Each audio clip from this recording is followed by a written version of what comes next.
kalau bercakap soal hari kebangsaan ni kan, jawapan yang biasa, yang rata-rata kita dengar, sudah tentulah merdeka dan kebebasan dari penjajah.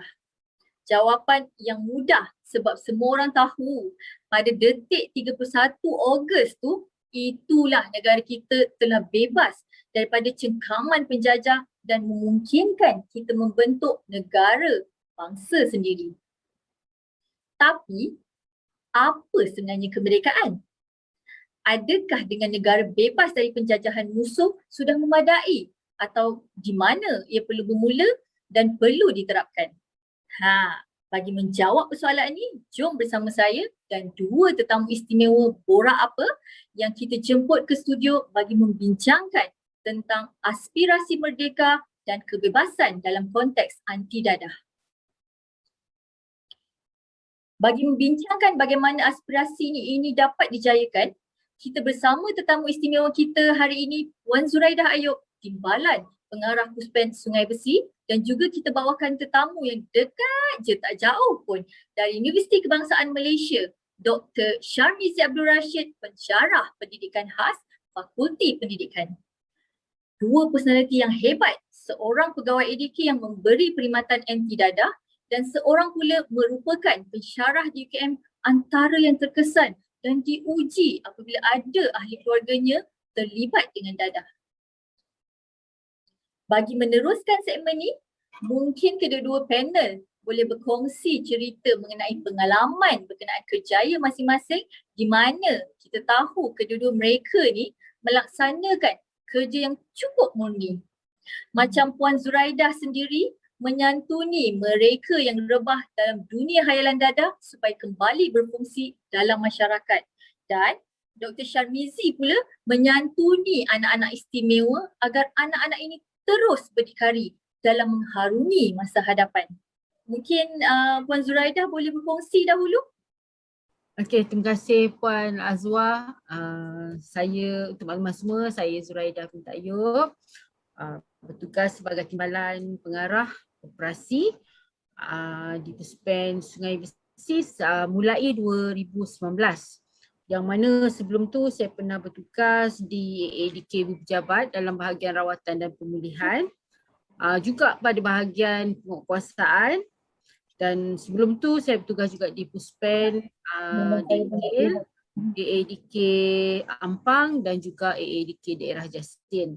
Jadi alhamdulillah lah dalam tempoh berkhidmat dengan AADK ni saya banyak belajar tentang manusia kan, sebab maknanya dalam penagihan ni dia bukan sahaja masalah dalam menagih tapi dia adalah masalah sosial secara keseluruhannya. Okey.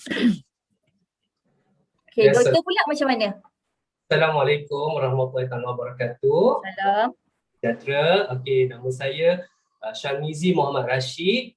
Saya bertugas sebagai pensyarah dalam bidang pendidikan khas di Fakulti Pendidikan Universiti Kebangsaan Malaysia. Dan juga sebenarnya sebelum ni memang saya seorang guru yang dah berkhidmat dalam bidang pendidikan hampir 8 tahun. Dan saya juga merupakan jurubahasa isyarat media di di berita perdana dan juga berita wilayah. Dan untuk makluman semua, bapa saya kan yang kenapa saya diundang pada hari ini adalah kerana bapa saya juga adalah seorang bekas penagih dadah iaitu Encik Muhammad Rashid bin Bani. Okey. Terima kasih atas perkongsian tu. Okey, pandangan dari kedua-dua tetamu, apakah sebenarnya yang perlu kita terapkan atau tanamkan dalam minda kita bila kita berbicara tentang kemerdekaan, dan ianya perlu bermula di peringkat mana sebenarnya? Puan Zuraidah dulu. Apabila kita bercerita tentang kemerdekaan, bila nak apa benda yang kita nak tanamkan dalam minda dan bila ia perlu bermula, dia sebenarnya kalau kita tengok pada definisi merdeka tu sendiri, merdeka bermaksud bebas. Bebas dia boleh bebas daripada apa sahaja, dia boleh merdeka daripada apa sahaja. Tapi dalam konteks ni kita akan pergi tengok merdeka tu ataupun bebas, kita tengok pada perkara kita nak bebas bebas dari perkara yang tidak baik ataupun situasi yang tidak baik, kita beralih kepada situasi yang lebih baik. Atau contoh kita perangai kita tak elok, kita nak meninggalkan perangai kita yang tak elok tu, kita pergi kepada perangai yang jadi lebih baik. Okey, contohnya bebas atau merdeka ni kita boleh gunakan dalam konteks contoh bebas daripada puspen, bebas daripada penjara, bebas daripada penjajahan dan sebagainya. Okey, dalam perbincangan kali ini saya akan kecilkan kepada perspektif dari segi perspektif rawatan dan pemulihan dadah.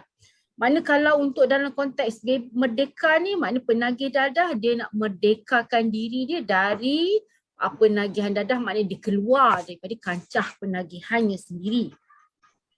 Dan kalau untuk kita supaya kita kekal dalam keadaan bebas ataupun merdeka, kita kena melakukan sesuatu. Jadi di mana peringkat perlu kita mulakan, iaitu kita kena didik anak-anak kita tentang sejarah Malaysia. Macam mana susahnya Malaysia ni nak mencapai kemerdekaan. Kita tengok dalam sejarah Malaysia juga kita belajar, kita dah diajar tentang berapa banyak negara yang telah jajah negara kita. Dan mula-mula penjajah yang pertama yang mula menjajah negara kita adalah masa sejarah Kesultanan Melayu, yang mana Melaka dijajah oleh Portugis. Kemudian barulah pergi kepada Belanda, pergi kepada Jepun, pada British ya. Itu ada sejarah penjajahan negara kita sendiri. Dan adakah bila dia perlu bermula untuk penagihan ni, apa yang kita perlu buat ialah waktu nak tanam dalam minda bahawa perlu bebas daripada dadah ialah bila seseorang tu memulakan program rawatan dan pemulihannya, sama ada dalam komuniti ataupun dalam institusi. Itu sahaja Puan Azwa. Okey, pandangan doktor pula macam mana? Okey, terima kasih kepada Puan Azwa. Okey, kata tadi Puan Zuraidah menceritakan bagaimana pemulihan seseorang itu. Okey, saya nak menyentuh satu ayat dalam surah At-Tin, ayat 4, iaitu Auzubillahi minasyaitonirrajim. Laqad khalaqnal insana fi ahsani taqwim. Maksudnya sesungguhnya kami menciptakan manusia itu sebaik-baik kejadian. Lalu apa sebenarnya yang dimaksudkan oleh Allah sebaik-baik kejadian? Adakah kerana rupa paras dia, harta dia ke, ataupun kekayaan dia kan, Puan Azwa kan? Adakah itu yang Allah lihat? Kan? Dan kita tengok dalam komponen diri manusia ada 5, iaitu pertama jasad, roh, hati, akal dan nafsu. Okey, antara kelima-lima komponen ni mana yang Allah lihat? Sudah semestinya Allah lihat pada hati kita. Sebab Rasulullah SAW pernah bersabda bahawa ketahuilah di dalam badan manusia itu ada seketul hati. Maka apabila ia baik, maka baiklah seluruhnya. Dan apabila ia rosak, rosaklah seluruhnya. Dan ketahuilah seketul itu adalah hati. Okey, dan sebab tu Imam Al-Ghazali pun pernah mengatakan bahawa hati ni dia macam umpama satu kata ketua, okey, dan dia berjalan kerana Allah, bergerak kerana Allah di sisinya. Apa yang ada di sisinya sesungguhnya anggota tubuh badan kita ni macam pengikut yang pelayan daripada apa yang dikemahuan daripada hati. Sebab itulah kan kita kena ingat bahawa Allah SWT ni memandang manusia itu sama saja, tetapi Allah melihat pada hati kita. Jadi dia dari konteks yang ditanyakan bagaimana maksud kemerdekaan kan, apakah yang dimaksudkan oleh kemerdekaan sebagai seorang manusia itu adalah sebenarnya yang lebih dalamnya adalah kebahagiaan hati, iaitu kesejahterakan hati. Sebab tu kan kita kena ingat Rasulullah SAW pernah bersabda bahawa sesungguhnya Allah tidak memandang pada jasad, rupa bentuk, keturunan, harta, kekayaan. Sebaliknya Allah melihat pada hati kita. Itu sebenarnya pasal kita, hati yang sejahtera. Sebab Allah melihat manusia itu pada hati dia. Bagaimana hati itu sekiranya kita baik, hati kita positif, hati kita sejata, hati kita bahagia, maka ia akan dapat memberi kesan bukan pada diri tetapi kepada seluruh alam. Wallahu a'lam. Betul tu doktor. Saya setuju. Apa-apa pun hati kena bersih. Okey, soalan seterusnya saya tuju pada Puan Zuraida. Boleh Puan? Boleh. Silakan Puan Wawa. Pada pendapat peribadi Puan sendiri, adakah Puan setuju konsep lebih baik cegah ni sebenarnya dapat membentuk kemerdekaan dalam sesebuah keluarga tu? Dan kenapa agak-agaknya? Okey, ya betul. Saya sangat setuju dengan soalan daripada Puan Azwar tadi. Ya, yang mana lebih baik cegah dapat membentuk kemerdekaan dalam sesebuah keluarga. Kenapa? Kenapa? Sebab keluarga ni sebenarnya dia boleh menjadi faktor pelindung ataupun faktor risiko terhadap perkembangan anak-anaknya. Ni kalau kita tengok dia dah dibuktikan dengan berbagai kajian yang telah dilaksanakan. Kalau dulu orang kata punca seseorang jadi penagih dadah mesti datang daripada keluarga yang bermasalah ataupun dia kawan dengan penagih dadah, makanya dia akan jadi penagih dadah. Tapi kajian yang dilaksanakan telah membuktikan bahawa ia bukan satu-satunya faktor yang menyebabkan seseorang itu terlibat dengan penagihan dadah.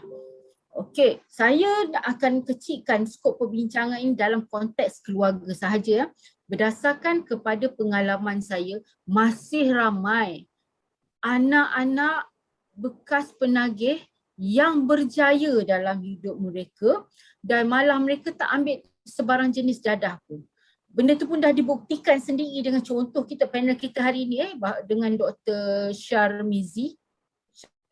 Dr. Syar yang maknanya kalau kita tengok dari awal tadi Dr. Syar dalam sesi perkenalan diri bahawa doktor dah mengatakan bahawa dia adalah anak dari seorang bekas penagih dadah. Tapi apa? Alhamdulillah yang ditunjukkan bahawa doktor memang berjaya. Dan sekarang ni malah membuat kerja kebajikan, membantu masyarakat di luar sana. Dan lepas tu satu lagi, anak-anak ni kalau kita tengok dengan kejayaan yang ditunjukkan oleh Dr. Syar ni, dia menjadi sumber kekuatan dan inspirasi pada kepada ayahnya untuk kekal pulih sehingga hari ini. Alhamdulillah Cik Rashid Bani. Dan berbalik kepada keluarga sebagai faktor pelindung, iaitu dalam keluarga tu sendiri pertamanya adalah kita kena terapkan amalan agama dalam kehidupan keluarga tu, dalam kehidupan seharian.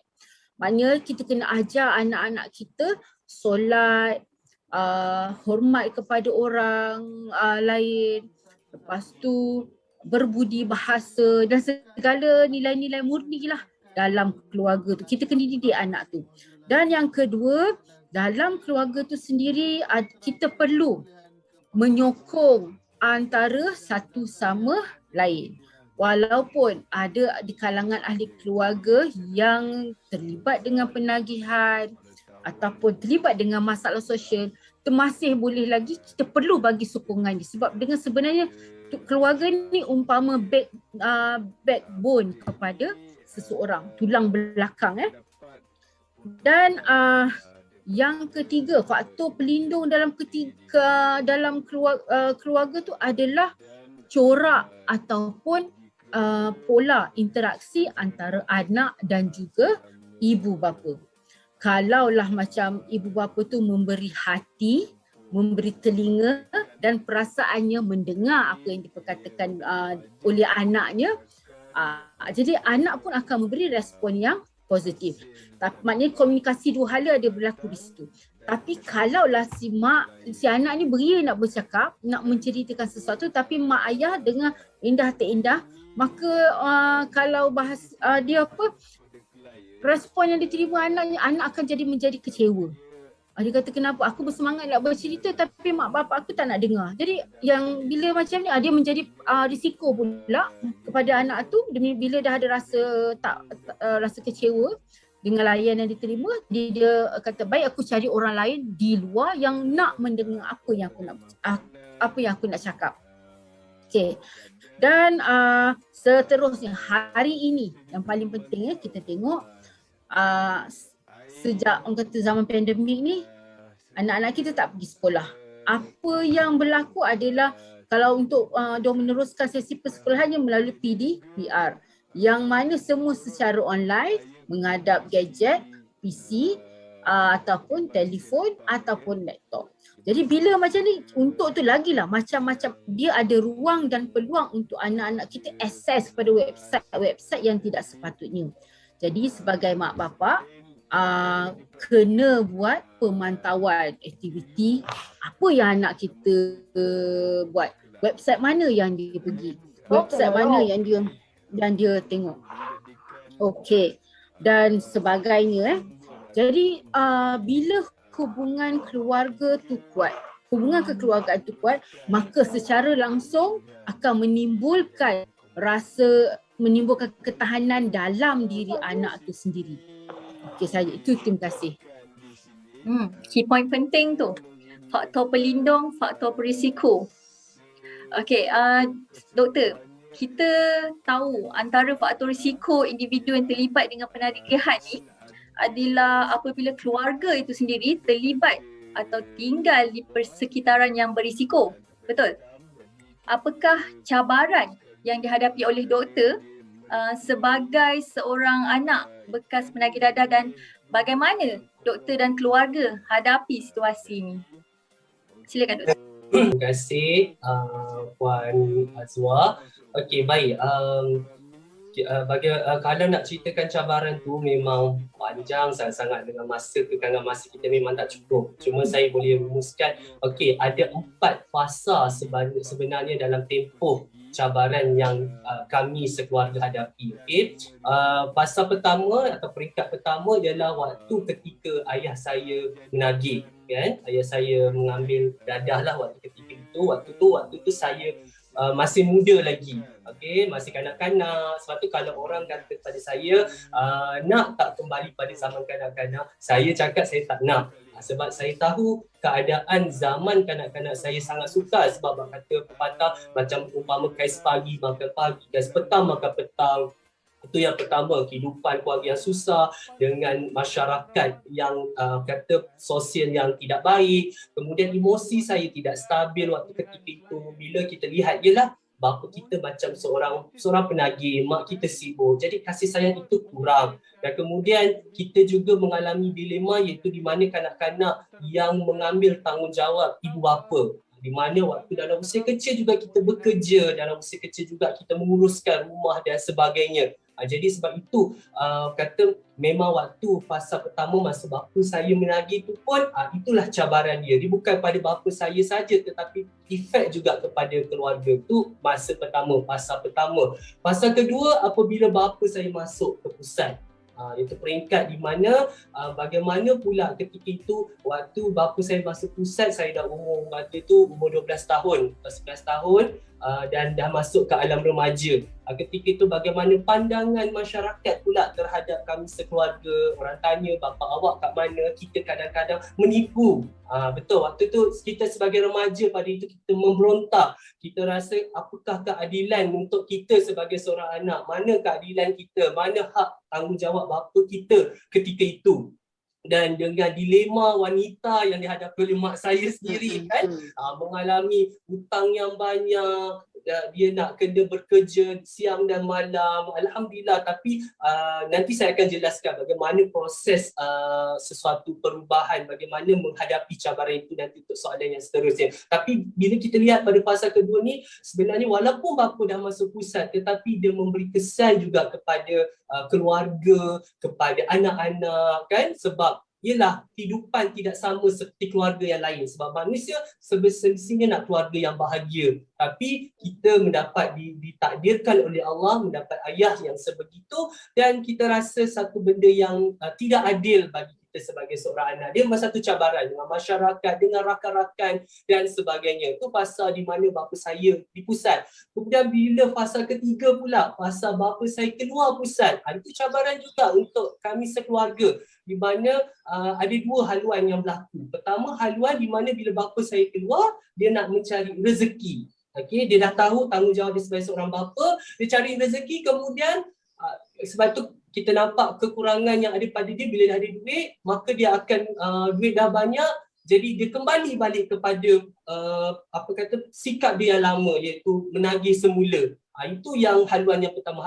Haluan yang kedua, apabila selepas dia keluar balik ke pusat, dia nak rasa berkhidmat dengan masyarakat. Tetapi dalam sini pula Allah uji, iaitu di mana kalau dulu dia bertanggungjawab, dia kena cari kerja, tapi berkhidmat dengan masyarakat, memanglah kata pendapatan tidak ada, dia berkhidmat untuk membantu penagih-penagih dadah yang lain, berkhidmat dengan orang-orang di sekeliling, bagaimana pandangan masyarakat. Sebab saya teringat lagi, waktu pertama kali ayah saya keluar pusat, orang dah pergi ramai-ramai serbu rumah, kan, nak tangkap ayah saya sebab menuduh ayah saya ni seorang pencuri. Siap bawa masuk ke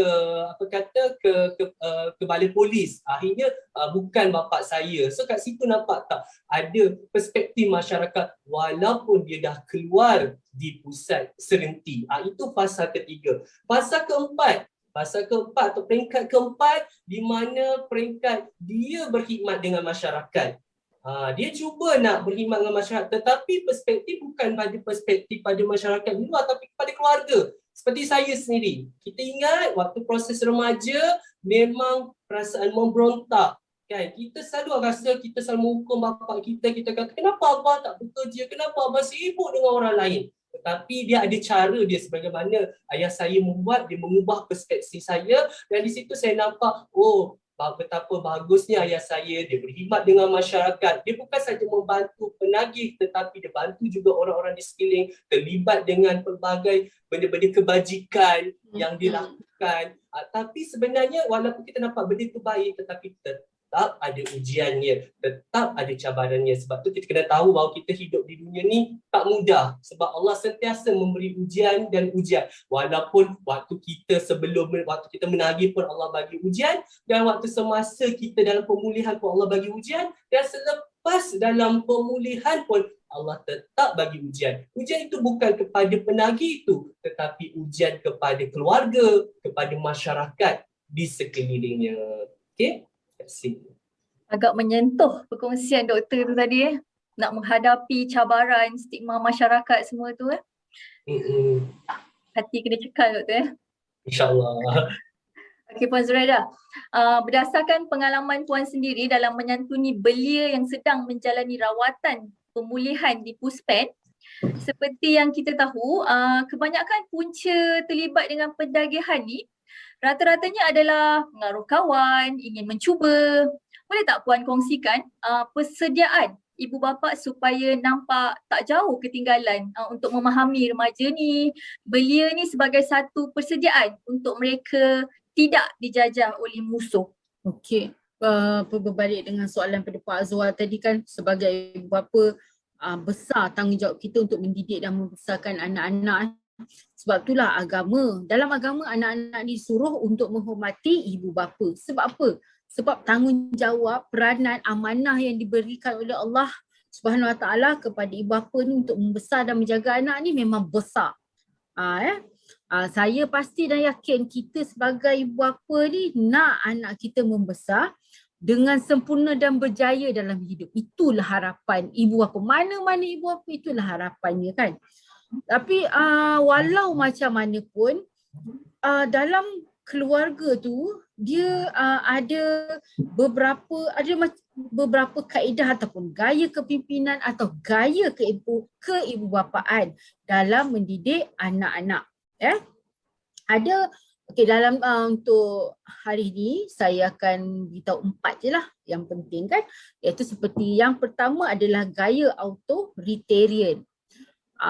Yang kedua adalah gaya autoritatif. Yang ketiga adalah gaya permisif. Dan yang keempat adalah negligent. Okey, Gaya authoritarian ni adalah gaya dia gaya mendisiplinkan anak.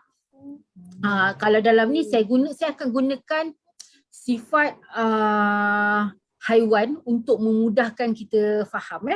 Yang pertama adalah tiger. Authoritarian adalah tiger. Wow, maknanya Yelah.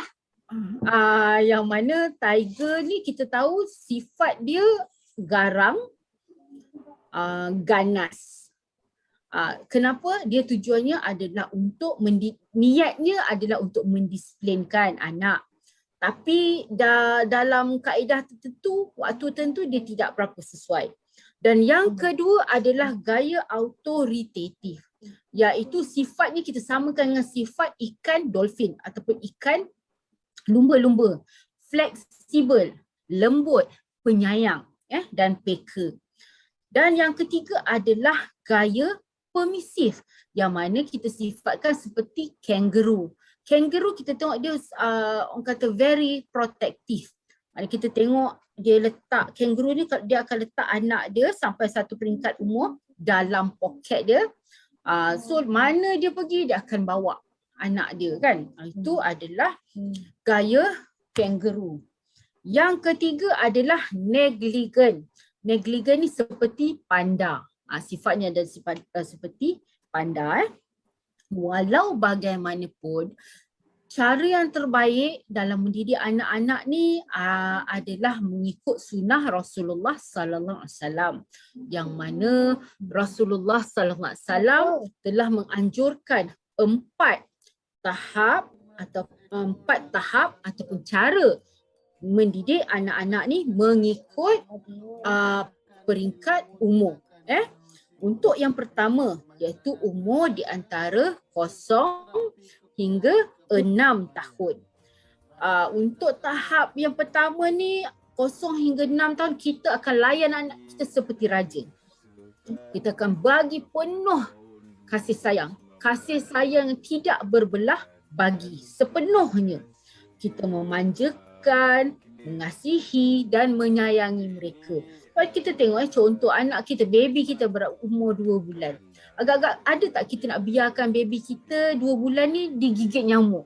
Kalau kita tengok kalau ada semua sedikit pun kita akan twist kan macam tu. Itu tahap kesayangan kita kepada anak kita.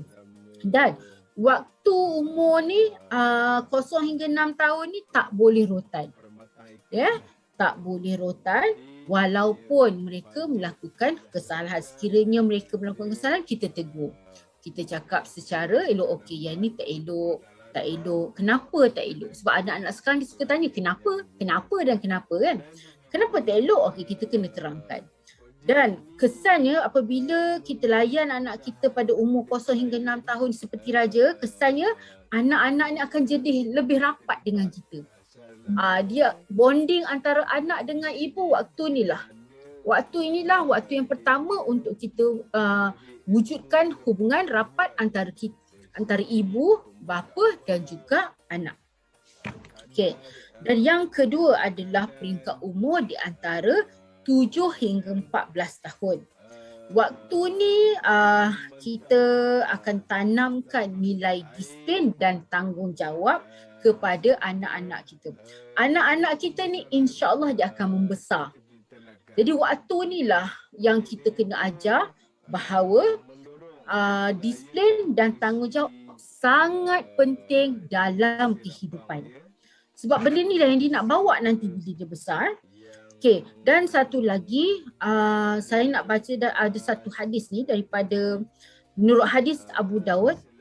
Perintahlah anak-anak kamu supaya mendirikan solat ketika berusia 7 tahun dan pukullah mereka kerana meninggalkan solat ketika berumur 10 tahun dan asingkanlah tempat tidur di antara mereka, iaitu asingkan tempat tidur di antara anak lelaki dan juga perempuan. Okey, yang ini maksudnya solat tu merupakan perkara pertama dan utama dalam kehidupan kita. Jadi dan kalau kita tengok pun solat ni merupakan soalan yang pertama yang akan ditanya apabila kita dalam kubur nanti. Jadi maka itu yang kata kita kena terapkan, kita kena tekankan bahawa kepentingan solat dalam kehidupan anak-anak kita di waktu ini.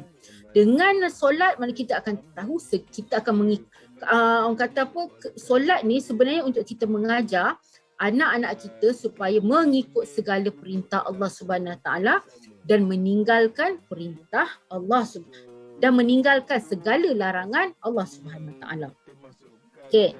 Dan satu lagi, bila kata tadi dia cakap tentang pukul. Pukul ni bukan ikut dan, pukul muka, pukul telinga, pukul badan ke apa, tak.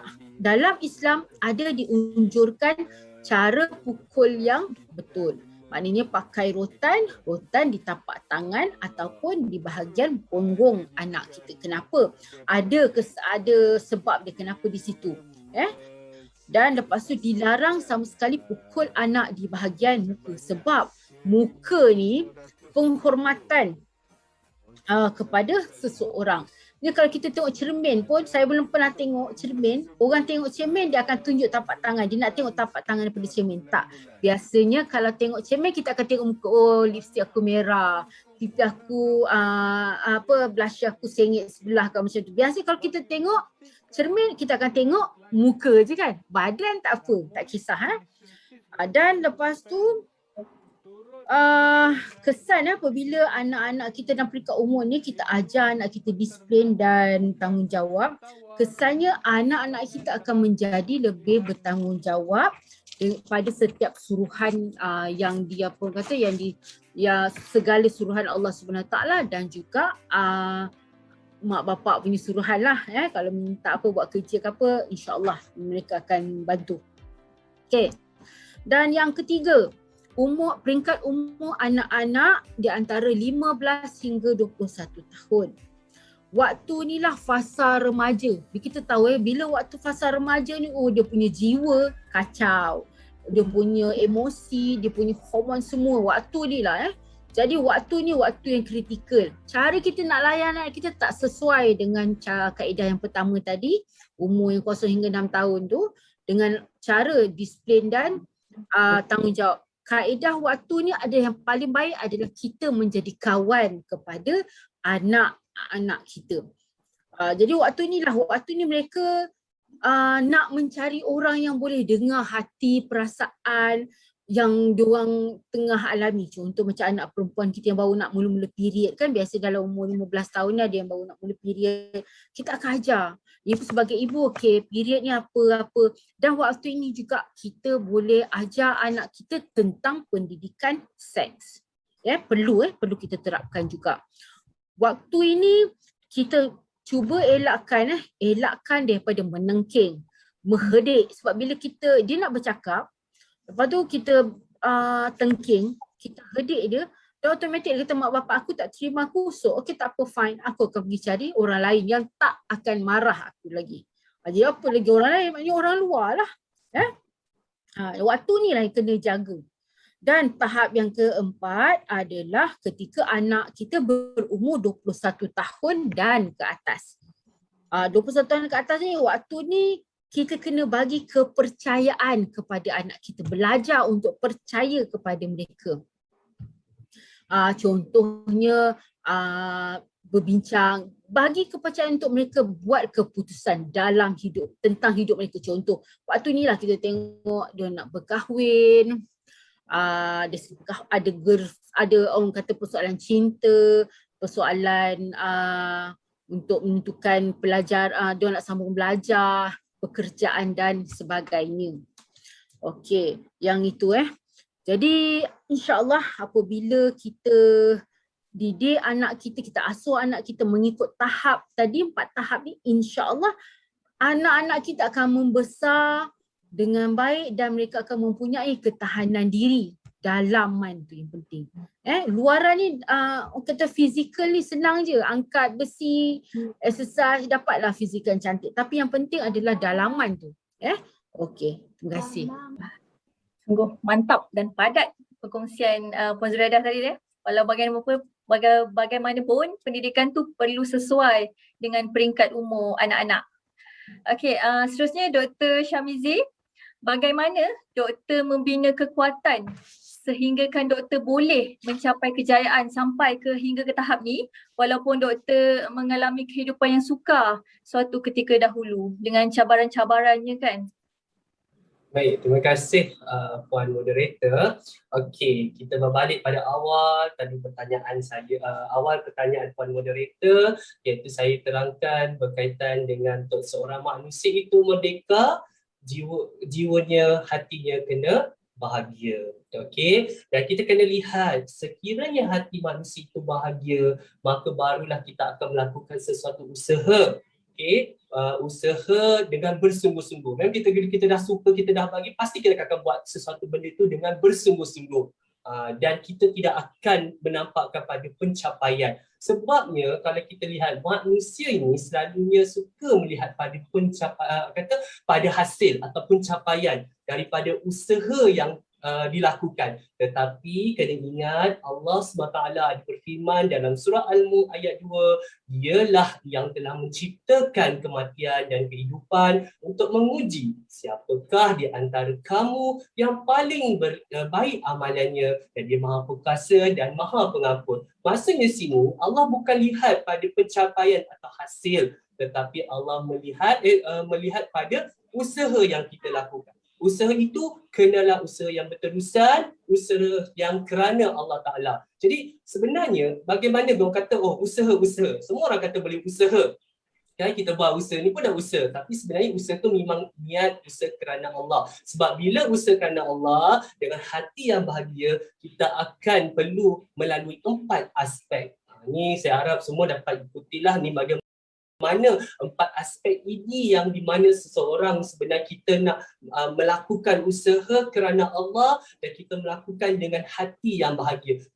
Aspek pertama adalah iman.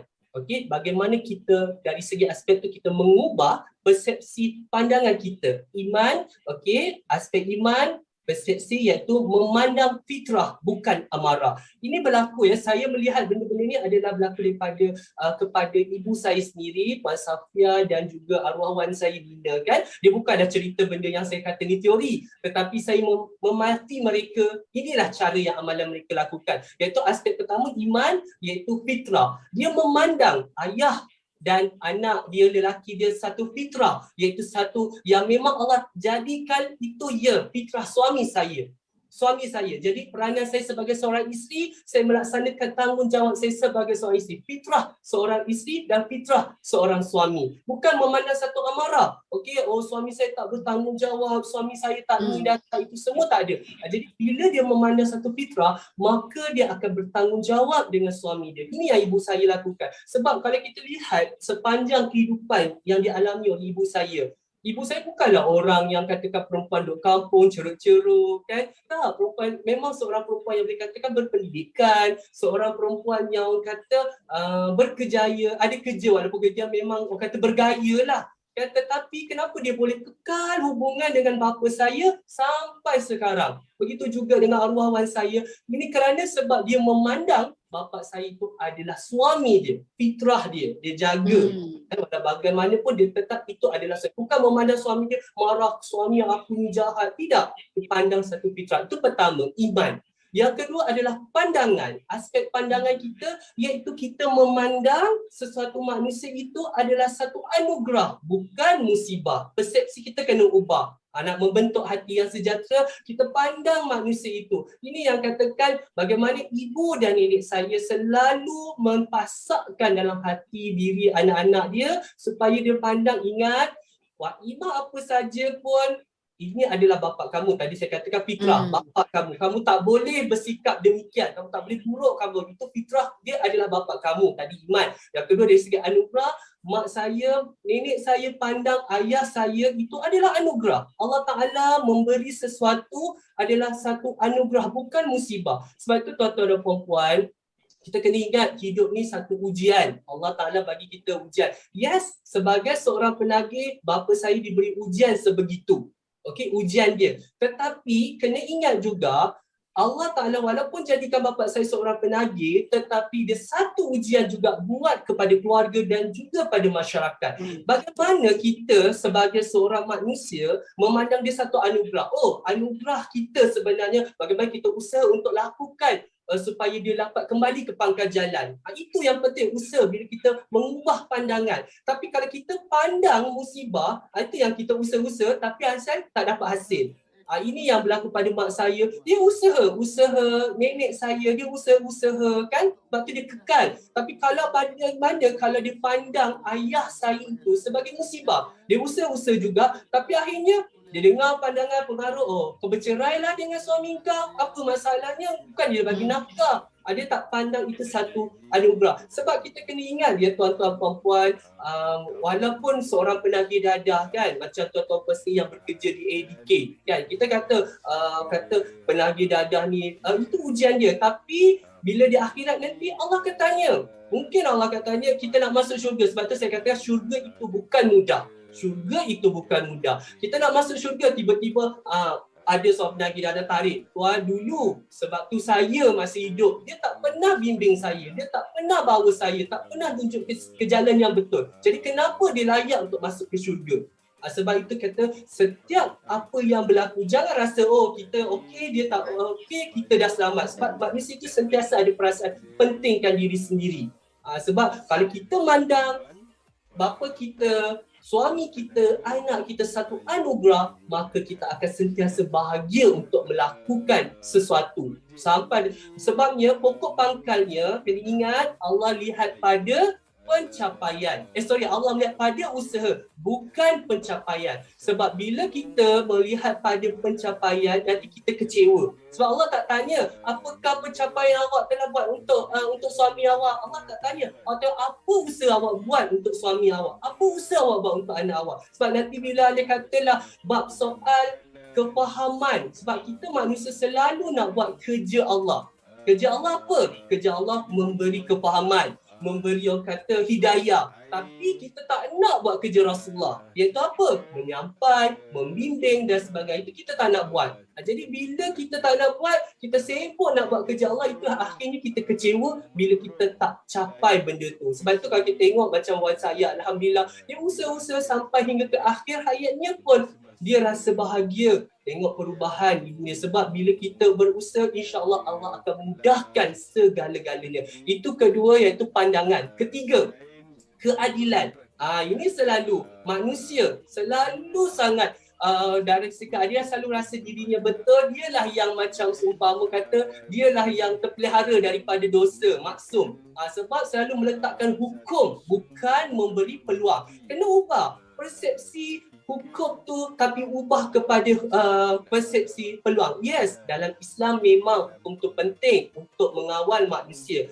tetapi Islam juga mengajar untuk memberi peluang. Kita selalu kata, penagih dadah ni salah, haram dan semua haram.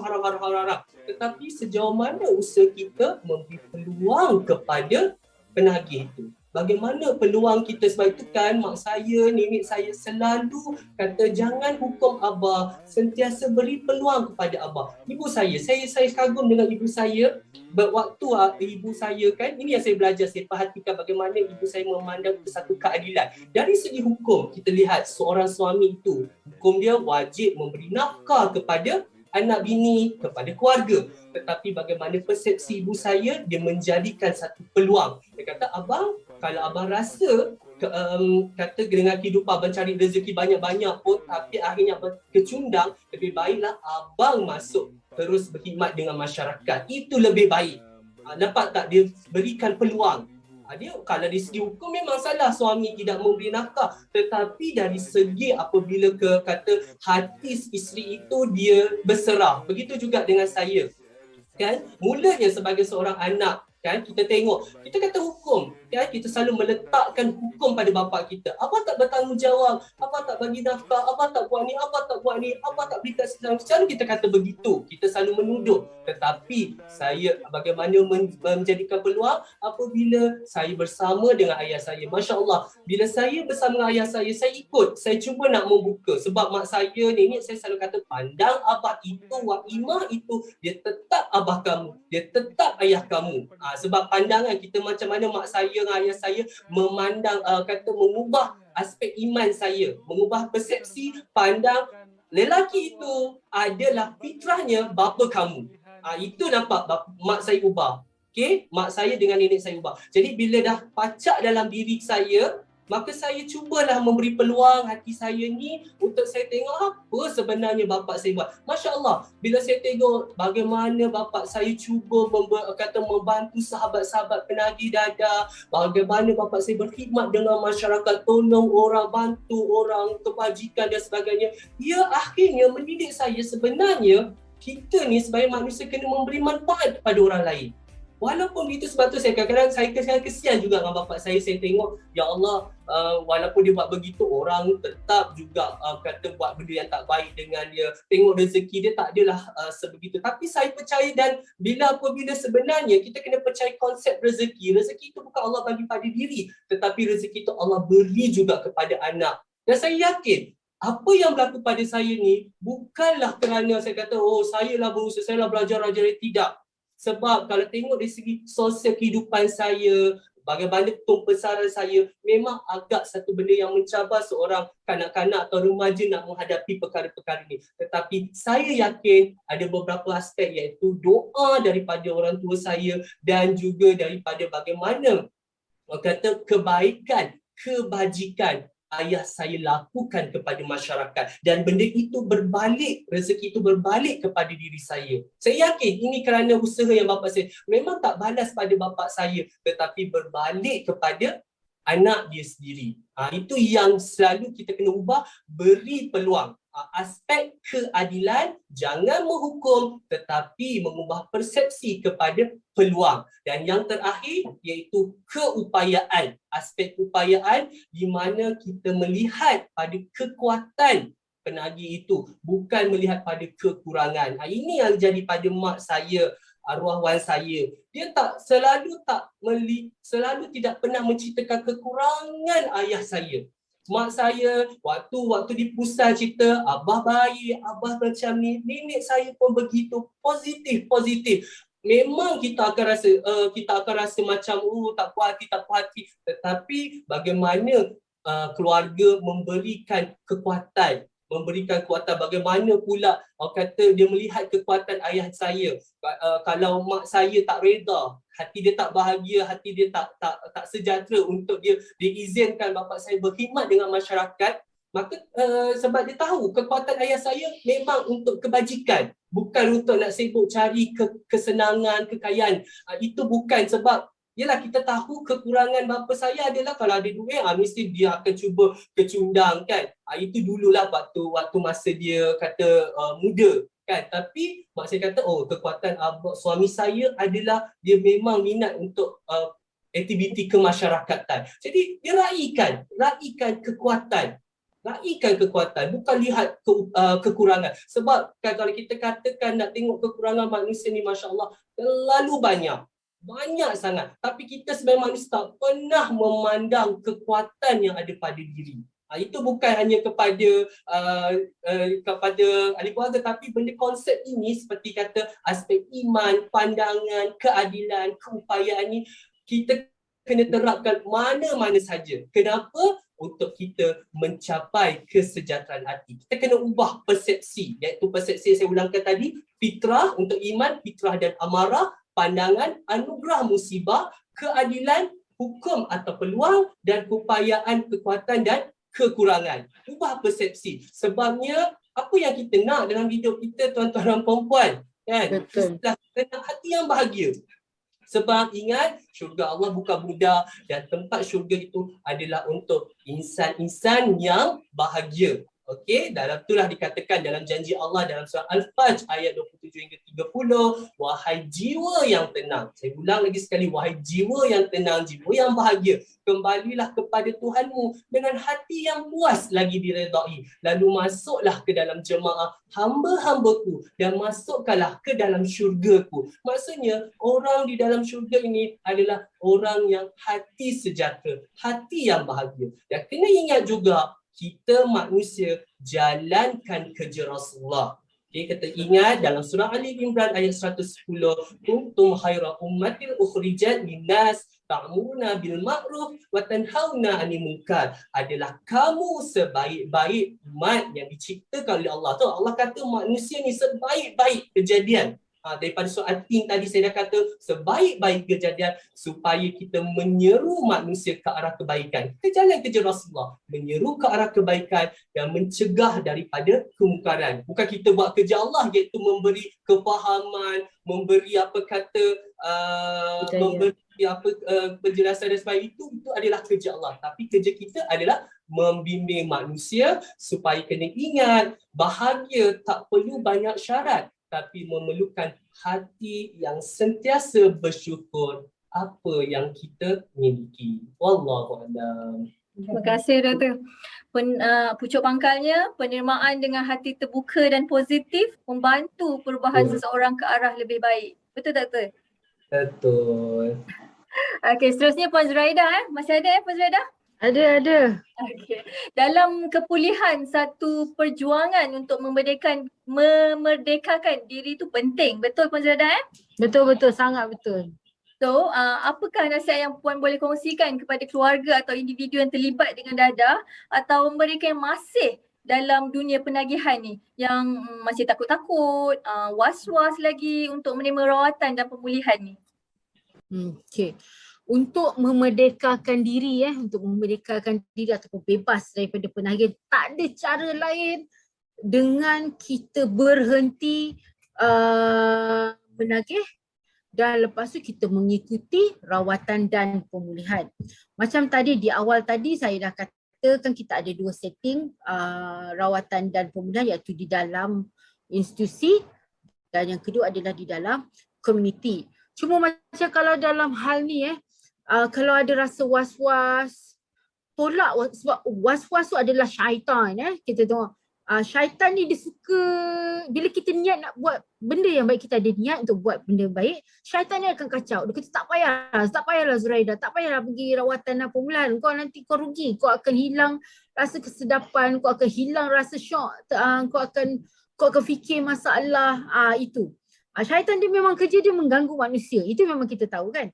Jadi bila ada was-was tu terus kata baca auzubillahi minasyaitonirrajim. Kan kita baca, kan memang kata dah diajar kalau kita nak halau hantu ke apa ke, kita baca auzubillahi minasyaitonirrajim kan. Maksudnya syaitan tu direjam. Lepas tu kita bulatkan, kita bulatkan tekad dan kita niat bahawa pemulihan ni aku buat kerana Allah dan aku nak berubah menjadi lebih baik. Dan lepas tu aku nak bebas dari penagihan dadah. Dan sampai bila hidup aku ni dalam keadaan yang tidak terurus. Jadi orang kata jangan takut untuk memulakan langkah pertama. Sebab tanpa langkah yang pertama, semua apa yang kita impikan, yang kita inginkan, yang kita hajatkan tak akan dapat. Makna berbalik macam kata Dr. Syar tadi, dia kata tentang usaha. Jadi memang kena usaha untuk memulakan langkah yang pertama.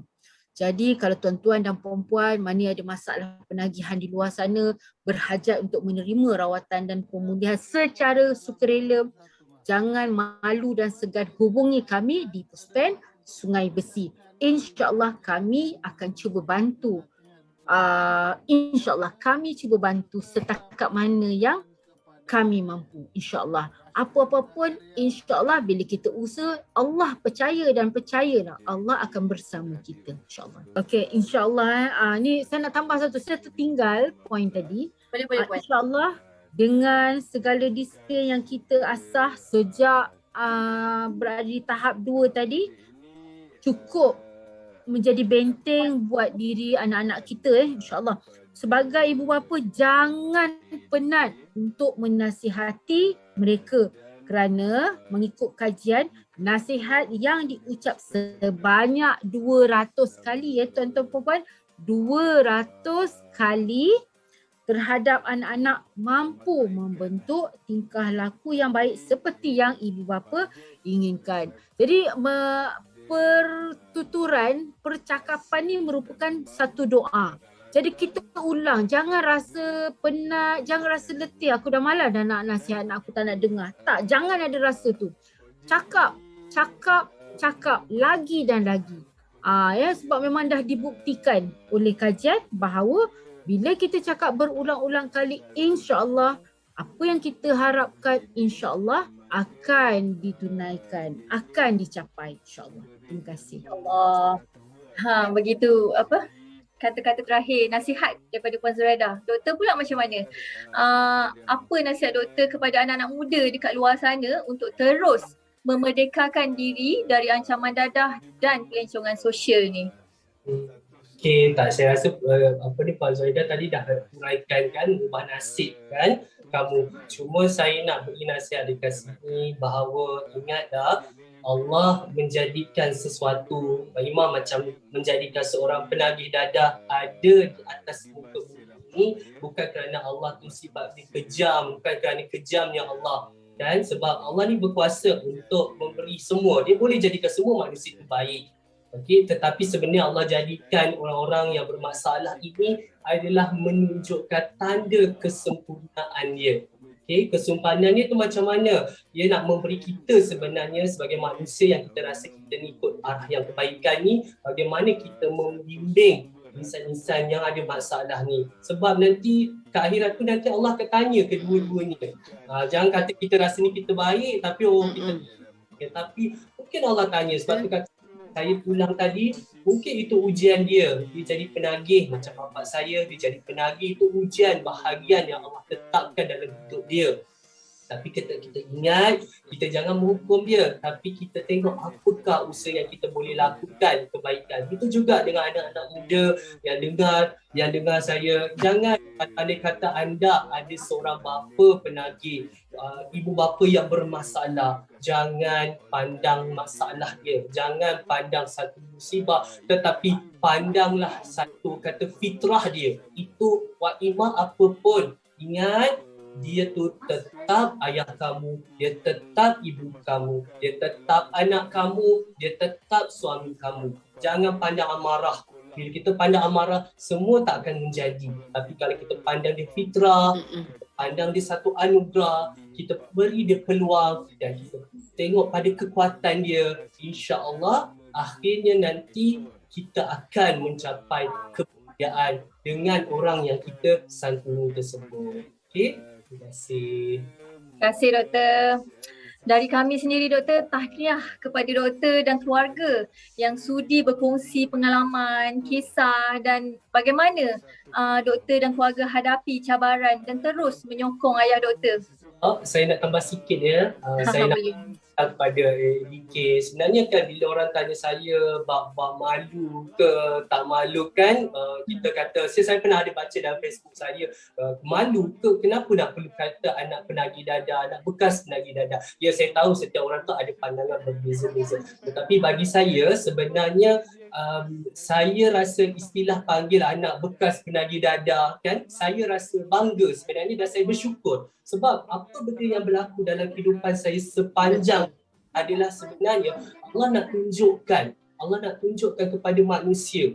Dia bukan sebab kerana saya tak pernah nak katakan inilah sebab saya, tidak, tapi saya rasa inilah Allah nak tunjukkan bahawa walaupun keluarga bermasalah, walaupun keluarga yang bukan daripada keluarga yang berpendidikan dan sebagainya, tetapi anak-anak itu mampu diubah. Sebab apa? Adalah pokok pangkalnya pada bagaimana kita membersihkan hati. Sebab kita tengok bagaimana kan Allah sendiri kata masukkan seorang pelacur kan, dia bagi air kepada anjing tapi air masuk syurga. Nampak tak Allah tunjukkan? Sebab bab menentukan syurga neraka ke akhirat nanti adalah Allah. Tapi kita manusia ni kena ingat terus bersangka baik dan teruslah buat kebaikan antara kita semua. Sebab ingat Allah takkan balas, nak kebaikan tu bukan balas pada kita, tetapi mungkin pada anak dan cucu kita, insyaAllah. Okay? Okay, baik Doktor. Teruskan usaha untuk memberi motivasi dan membantu orang di luar sana.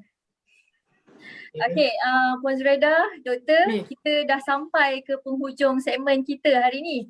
Tim Borak Apa ucapkan terima kasih yang tak terhingga pada Puan Zuraida dan Doktor atas perkongsian pengalaman dan tips sebagai panduan kepada penonton kita hari ni. Diharap moga ianya bermanfaat kepada semua. Dan moga kita dapat berjumpa di lain kali. Okey, sebelum kita mengundurkan diri, sempena merdeka ni, apa kata kita sama-sama melaungkan semangat kemerdekaan tu bersama-sama, boleh? Boleh, insyaAllah. Okay, 1, 2, 3. Merdeka! Merdeka! Merdeka! Merdeka. Merdeka! Merdeka. Merdeka! Okay. Merdeka. Terima kasih. Assalamualaikum warahmatullahi wabarakatuh. Merdeka!